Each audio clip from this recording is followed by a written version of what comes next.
Ya, pemirsa, berawal dari rasa malu kampungnya mendapat julukan Kampung Kumuh dan tempat endemik penyakit TBC, sekelompok pemuda setempat mengubah kampungnya menjadi kampung lukis. Ya, bahkan ini katanya sudah menjadi destinasi wisata swafoto. Kita akan intip mana coba Kampung Kumuh yang sekarang jadi kampung lukis. Nah, ini dia ya, Kampung Lukis Kempuan, Kelurahan Pandarijau di Banyuwangi, Jawa Timur. Kampung ini memang berbeda pemirsa dengan kampung lainnya karena semua dinding dan bangunan rumah bernuansa lukisan dengan berbagai tema. Gebrakan Ikatan Pemuda Kampung Lukis ini untuk mengentaskan kampungnya dari julukan Kampung Kumuh dengan gerakan bersih-bersih kampung setiap hari Minggu. Berkunjung di Kampung Lukis tidak dikenai biaya masuk alias gratis. Para pengunjung bebas bersuah foto atau belajar melukis. Di kampung ini warga juga menjual aneka jajanan khas Banyuwangi seperti rujak, soto, dan rujak kikil. Iya, rujak soto maksudnya. Rujak soto dan rujak kikil. Kita akan mencoba menghubungi ya, ada dua pemuda inisiator kampung wisata ini. Ada Mas Suryanto, tokoh pelopor Kampung Lukis, dan ada Mas Ragil, pelukisnya. Halo Mas Suryanto, Mas Ragil, apa kabar? Iya, Mbak. Baik, Mbak. Baik. Kompak sekali ya. Mas Suryanto, awalnya diceritakan dong bagaimana sih kemudian bisa mengajak warga, ayo sama-sama mengubah Kampung Kumuh menjadi Kampung Lukis. Ya, gini Mbak. Awalnya kampung ini kan kampung terkumuh dan terkotor, Mbak. Predikat itu kami raih sejak tahun 2018. Dari sana, teman-teman remaja bekerja sama dengan masyarakat ingin mengubah image tersebut, Mbak. Awalnya menjadi kumuh dan terkotor, bagaimana menjadi bersih dan hijau. Awalnya cuma itu saja, Mbak. Kita cuma kepingin menjadi kampung bersih dan hijau seperti itu. Oke, terus pertama kali yang dilakukan pada saat itu kan inginnya bersih dan hijau. Apakah misalnya mencari tanaman-tanaman yang akan ditanam di sekitar atau langsung mencari pelukis ke Mas Ragil, Mas Suryanto?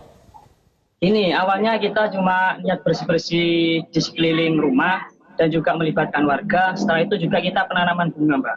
Dan kami remaja membuat program per rumah itu wajib membuat taman ataupun bunga di pot 3 bunga yang berbeda.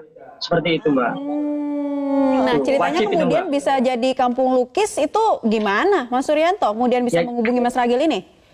Iya, gini, soalnya awalnya kan sudah menjadi kampung bersih dan hijau. Terus kami berpikir, Mbak, apa yang membedakan dengan kampung yang lain? Kalau kita berbicara bersih dan hijau, semua kampung ataupun desa seluruh Indonesia itu bisa.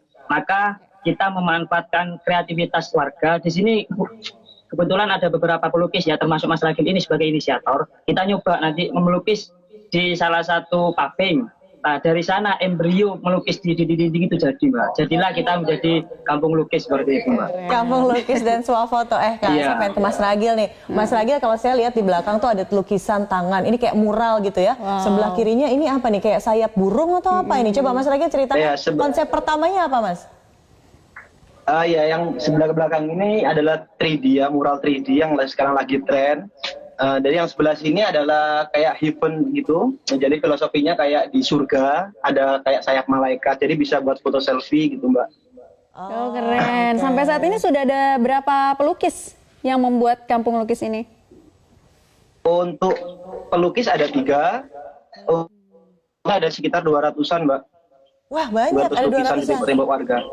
Oh, iya, benar. Nah, tadi juga dikatakan bahwa katanya ini boleh kok warga yang mau ingin melukis atau belajar membuat mural juga diberikan kesempatan. Nah, ini Mas Ragil sendiri yang ngajarin atau gimana nih? Iya, benar. Saya ada teman Om Sukir dan Mas Agus itu yang siap ngajarin. Dan kebetulan juga kadang-kadang tamu mancanegara itu juga ingin melukis di tembok-tembok warga. Kita persilakan kalau ada space-space yang kosong. Oke. Ini kalau kita lihat kan bagus banget gitu ya. Terus ada 3D kayak lagi ngetren. Coba tapi pengen lihat juga komentar dari warga sekitar. Seperti apa, kita dengarkan dulu ya Mas Suryanto dan juga Mas Ragil. Adanya itu ya banyak juga, ada yang banyak yang pesan, Pak. Yang orang-orang luar ingin juga seperti kampung kita gitu. Senang Pak ya? Senang sekali. Bangga. Karena kekreatifannya remaja, kampung ini disulap jadi kampung destinasi wisata. Itu bermula dari lukisan-lukisan yang ada di tembok-tembok, dan akhirnya dukungan dari masyarakat pembuatan taman-taman mini di depan rumahnya. Jadi kampung ini nggak hanya terlihat sebagai kampung lukis, tapi juga kampung hijau yang bersih. Ya, warga sangat senang, bangga, dan mengapresiasi gitu ya. Tapi penasaran juga, kan kalau membuat satu lukisan itu kan perlu biaya nih, catnya, segala macamnya. Nah, ini didapatkan dari mana, Mas Suryanto? Ini Awalnya itu swadaya Mbak. Beberapa warga, iuran juga remaja masuk ke rumah-rumah warga. Setelah itu ada beberapa orang dari luar kampung kami itu peduli Mbak. Jadi misalnya itu kita baca dan juga lain sebagainya. Dan lambat tahun kita berjalan perkiraan kurang lebih 3-5 bulan perusahaan ataupun pribadi yang peduli dari kita. Jadi kita hampir semua Mbak di kampung kita itu sudah dicat ataupun juga dilukis seperti itu. Oke, dan juga jadi swadaya tadi ya, Batungan. Tapi sekarang gini, kekhawatiran, kalau saya jadi kalian nih, saya punya kekhawatiran gitu. Ketika sudah viral, banyak yang datang hanya untuk bersuah foto gitu loh. Tapi maksudnya tidak menjaga lingkungannya, karena dia merasa bukan warga situ. Ada edukasi lebih tidak untuk masyarakat? Apalagi ini kan gratis. Ya, ada Mbak.